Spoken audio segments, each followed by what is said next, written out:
My name is Daniel Hayes. I'm 39 years old, and I've always considered myself a man of quiet routines and earned stability.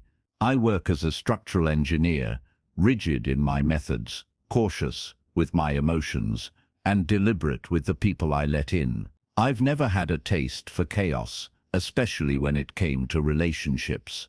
But then came Leah, a whirlwind of charm and contradictions. She was magnetic, unpredictable, and utterly unlike me. That's probably why I said yes when she asked me to do something I normally would have laughed off, pretend to be her fiancé for a weekend trip to meet her parents. She said it was harmless, a white lie to smooth over the chaos of her real life. Her parents were judgmental, she explained, and they'd been pressuring her for years to settle down with a respectable man. She wanted me to be that illusion. She said I looked safe. I didn't know whether to take that as a compliment or an insult, but I said yes anyway. Maybe I wanted to feel needed. Maybe I was just lonely. I didn't ask too many questions. I should have. We rehearsed the details in her apartment. Favorite meals, first date story, how I proposed. She even made up a little scar on her knee that I was supposed to remember fondly. I laughed along with her, played my part, but something in her eyes kept twitching, something she thought she was hiding, regret, guilt. I couldn't place it, but I ignored it, tucked it into the back of my mind, and told myself this was just pretend, no strings, just a story we'd fold up and forget when the weekend ended. When we pulled up to her family's estate, a looming white house that looked like it held secrets behind every window pane, she squeezed my hand harder than necessary. "Just follow my lead," she whispered. I nodded. Her father was stern but polite. Her siblings eyed me with suspicion, but it was her mother who broke me. The second she saw me, she went pale, then ran forward and hugged me like I was someone she'd lost long ago. "Oh God," she whispered, voice trembling against my shoulder. "You look just like him." "Just like who?" I stood frozen, my hands awkwardly hovering at her back. Leah didn't move, didn't speak, just stared at her mother as if watching a ghost speak through her skin. I tried to smile, to recover, but inside something had already cracked. That moment didn't feel rehearsed. Later that night, I lay awake in the guest room, staring at the ceiling. Leah hadn't said a word after dinner. Her mother kept glancing at me with haunted eyes. Her father's gaze had hardened by the hour. Whatever this was, it wasn't pretend anymore. And somewhere deep inside, I already knew I'd been pulled into something far more personal than I'd agreed to.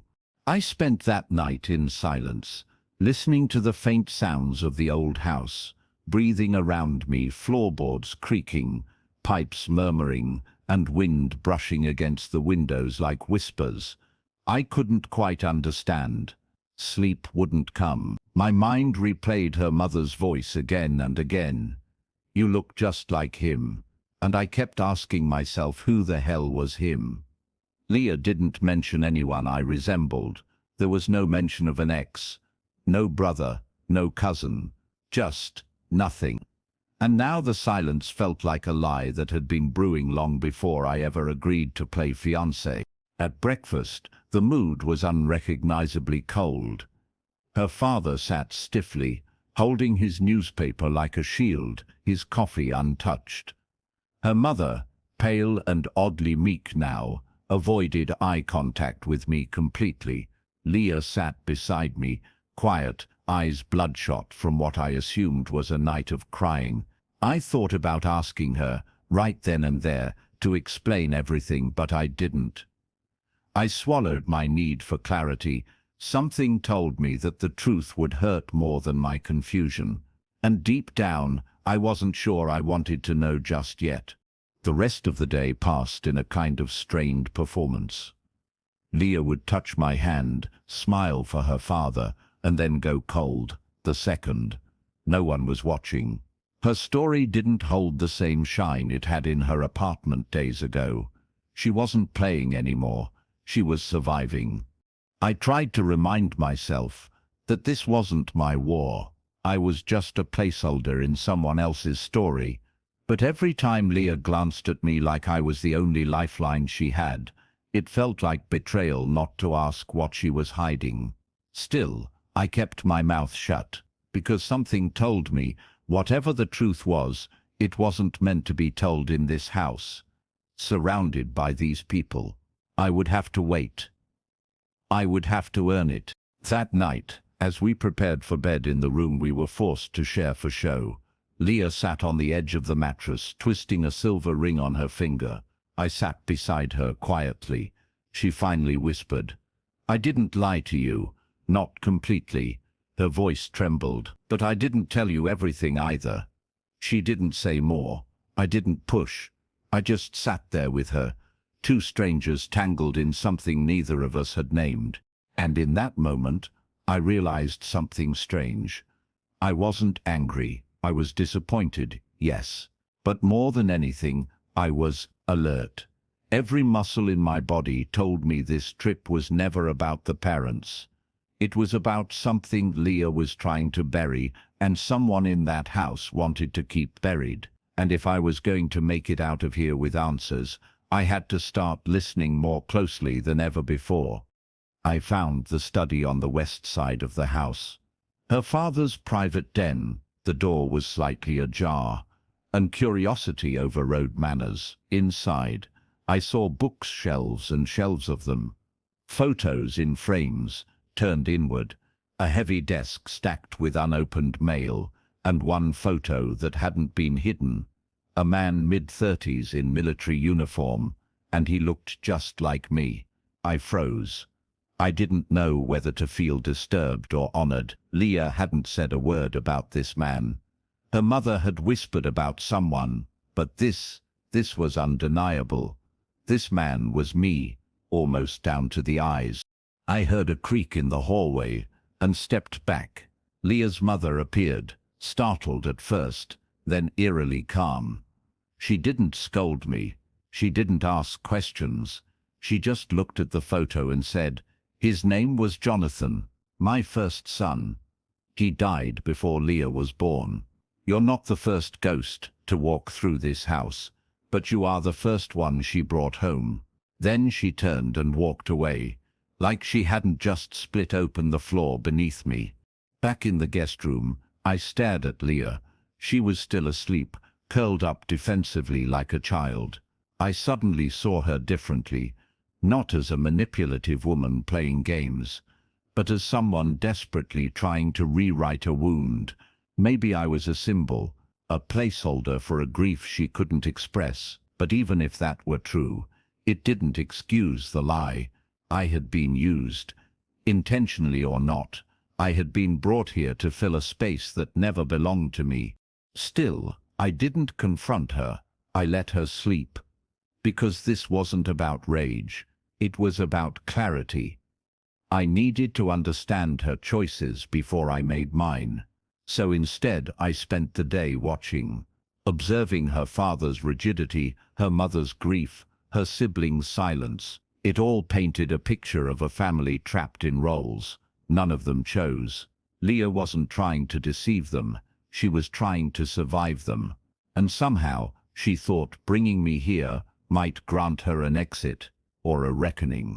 That night, I finally asked her, "Why me?" We were alone in the kitchen, everyone else asleep. She didn't look up, just stirred her tea, and whispered, "Because when I met you, I saw stillness, and I thought maybe if I stood next to stillness long enough, I'd stop shaking." I didn't respond.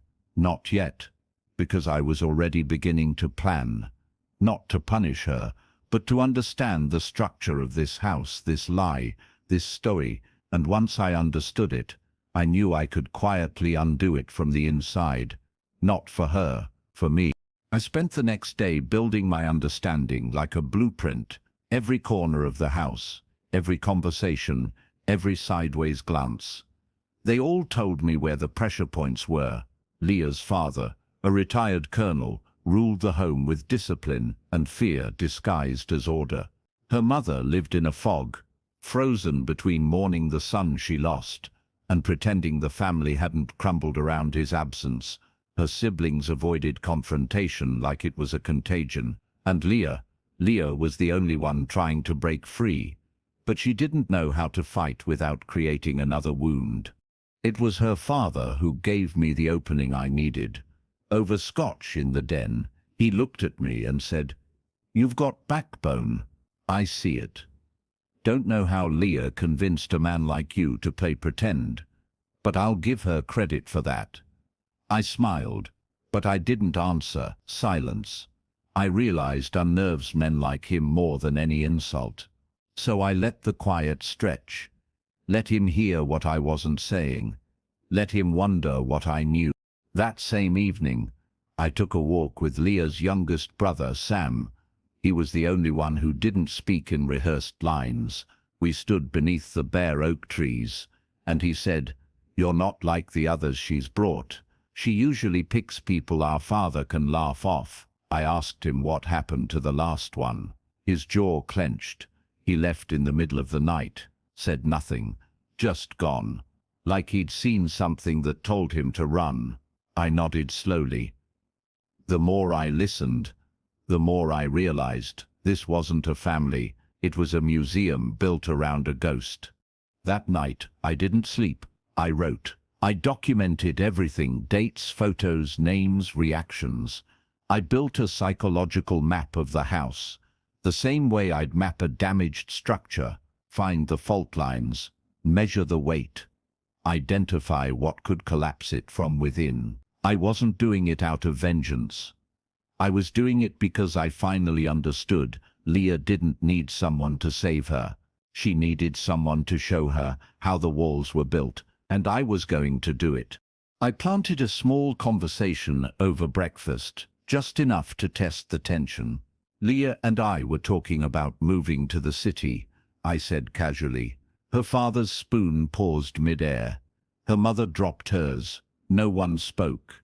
Leah stared at me in disbelief. The silence was thunderous. That told me everything. They hadn't expected her to leave. Not really. They thought the performance would end, and she'd slip right back into place like always. But not this time. I looked her in the eye and said, softly but firmly, "You don't belong here, Leah." Her hand trembled. Her father stood up, nostrils flared. "That's not your place to say." I smiled, just enough to show my resolve. "I'm not asking permission." It was the beginning of the end. The shift was immediate. Her father didn't yell. He simply went colder, a professional in psychological warfare. The next morning he invited me to his study, offering me a seat like a man preparing for negotiation. He didn't waste time. "What exactly is your angle, Daniel?" he asked. Voice sharp. "You're not here just to play house. You've been watching, listening." I met his gaze with calm detachment. "I'm an engineer. I assess structures, especially the ones that look solid but are hollow inside." His lips twitched, but he said nothing more. After that, the pressure began to mount, not outwardly but through small, precise moves. Leah's siblings became distant. Conversations stopped when we entered the room. Her mother withdrew again, as if retreating into a fog she didn't want to escape. And Leah, she became quieter too, watching me with something like hope wrapped in guilt. She didn't say thank you, didn't try to explain, but she looked at me like someone who was holding her breath for the first time in years. And that was enough. I didn't need revenge. I needed liberation, mine and hers. So I began planting the exit. I booked our return flights without asking. I packed our bags while she watched. "They'll never forgive me," she whispered. I turned to her, steady. "That was never your job, to be forgiven for wanting to live." She cried without making a sound. Not the kind of tears that beg for sympathy, but the kind that fall when someone finally lets go of surviving. That final dinner was quiet. No arguments, no warm goodbyes. Her father barely looked up from his plate. Her mother never stopped stirring her soup.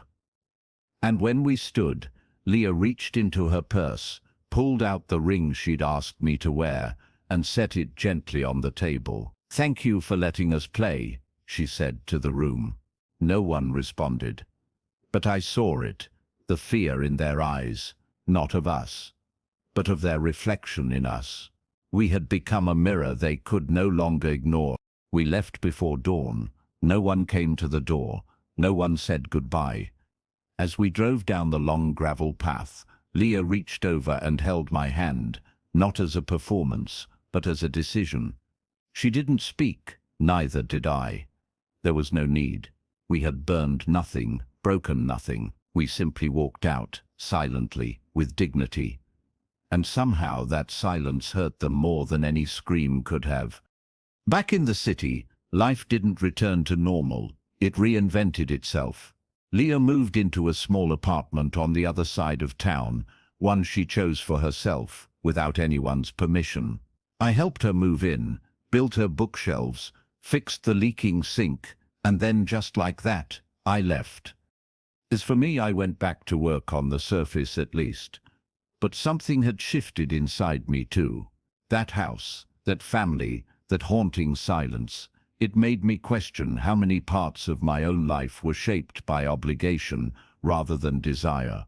I started saying no more often, started leaving work at a reasonable hour, started writing again, essays, observations, fragments of thought I used to bury. I wasn't just recovering from someone else's storm. I was reintroducing myself to the life I'd forgotten I wanted. Weeks passed, then months. One Sunday afternoon, I got a call from Leah. She didn't say much, just that her mother had passed. Quietly, peacefully, and that she was being buried near Jonathan. "I thought I should go," she said, "but I'm scared I'll disappear again if I do," I told her. "You won't, because you've already walked away once.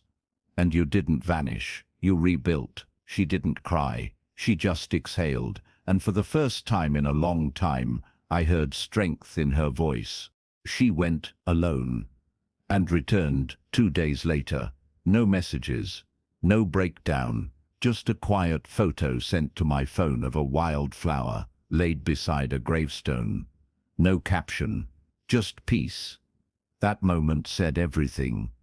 She had faced the origin of her pain and left no war behind, only remembrance, only grace, and somehow that was her loudest act of defiance yet. I saw her a week later. We didn't talk about the funeral. We sat on a park bench watching kids fly kites in the wind. She leaned on my shoulder and whispered, "I don't need you to hold me up anymore." I smiled and said, "Good. Now I can walk beside you." And for the first time, this, whatever this was, felt real. Not borrowed, not performed, but built brick by brick from what remained after everything false had fallen. One evening, she invited me over to her place for dinner. No pretense, no occasion, just two people quietly colliding again. Her apartment had changed. More plants, less clutter, a framed photo of her and her younger self by the window. She cooked something simple, but it tasted like a victory. Every movement she made was her own now. No one was watching, judging, controlling, and that made her more radiant than ever before. After we ate, she pulled out an old box. "I've been going through everything," she said.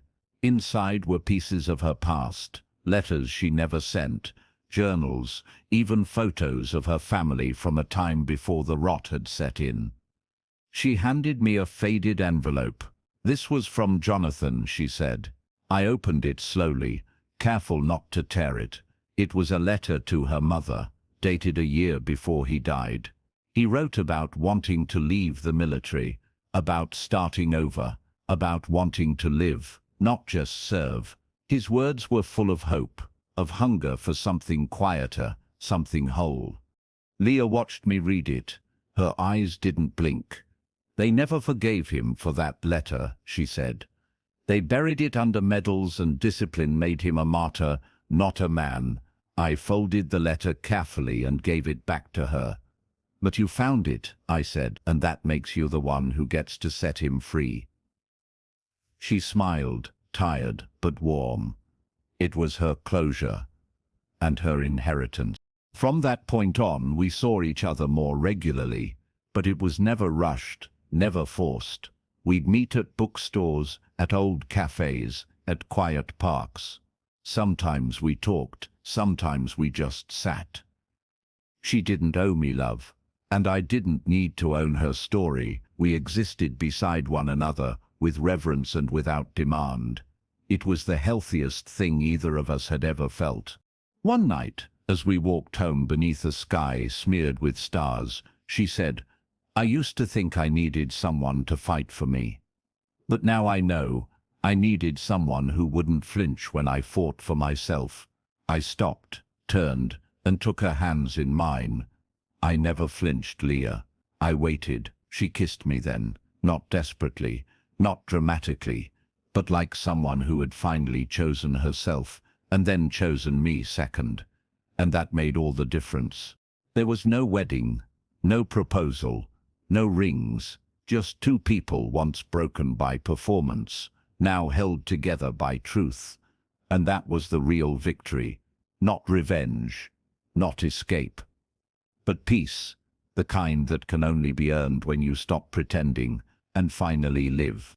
I never told anyone the full story, not because I was ashamed, but because some victories don't need applause. They're too sacred for noise.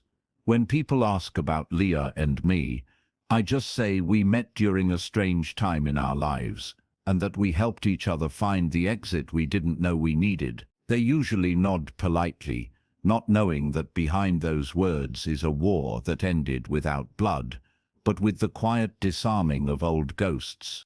Years later, I still think about that house, about how silence can be used as both a weapon and a refuge.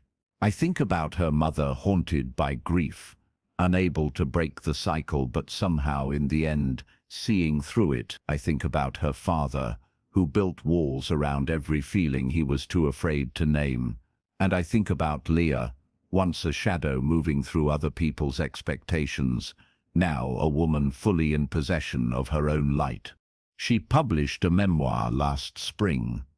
Not about us, not directly, but about growing up in a family where the truth was considered rebellion. She sent me a signed copy, with a note inside, "You taught me stillness is not weakness, it's strategy." I placed the book on my shelf next to my old engineering texts, one blueprint for buildings, the other for becoming.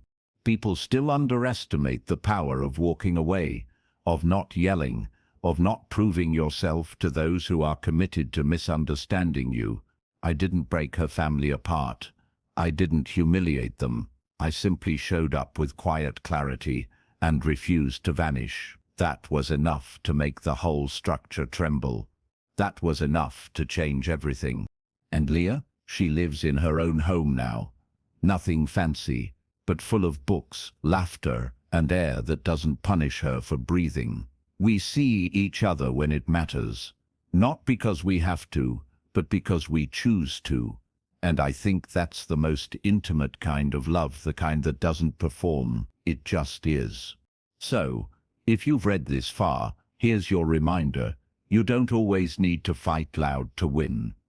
Sometimes the most powerful revenge is becoming everything they said you couldn't be, quietly, brilliantly, and without asking for permission. If you've made it this far, drop a 100 in the comments. It shows you believe that stillness is power, and peace is the greatest form of victory.